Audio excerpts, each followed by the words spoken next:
मराठी, ते धडक ते धडक. चुलत भावाच्या खून प्रकरणी 2 सख्या भावांना जन्मठेपेची शिक्षा सुनावण्यात आली आहे. सांगली जिल्हा सत्र न्यायालयाने महत्त्वपूर्ण निकाल देत भावांना जन्मठेपेची शिक्षा सुनावली आहे. जिल्हा व सत्र न्यायालयाचे न्यायमूर्ती S.R. पडवळ यांनी हा महत्त्वपूर्ण आदेश दिलाय.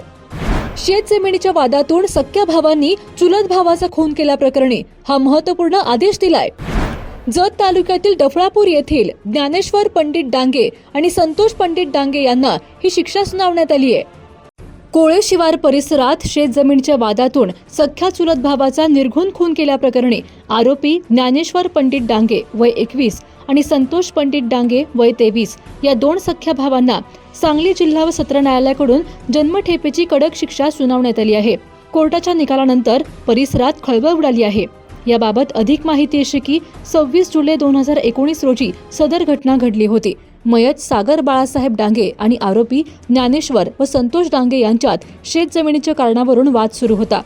घटनेच्या दिवशी सकाळी 10 वाजण्याच्या सुमारास आरोपी ज्ञानेश्वर आणि संतोषे त्यांच्या हिश्श्याच्या शेतात ट्रॅक्टरने नांगरणी करण्याचा प्रयत्न करत होते. यावेळी दोन्ही बाजूने वाद पेटला आणि त्याचे रूपांतर थेट हाणामारीत झाले.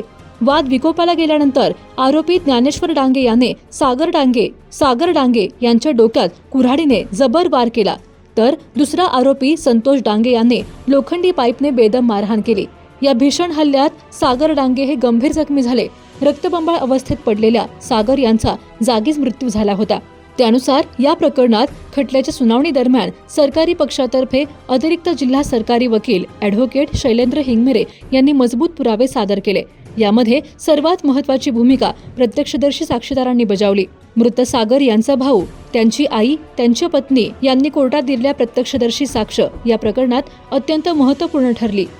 गुन्ह्याची तीव्रता आणि साक्षीदारांचे जबाब ग्राह्य धरून जिल्हा व सत्र न्यायालयाने दोन्ही आरोपी भावांना दोषी ठरवत जन्मठेपेची कडक शिक्षा सुनावली आहे.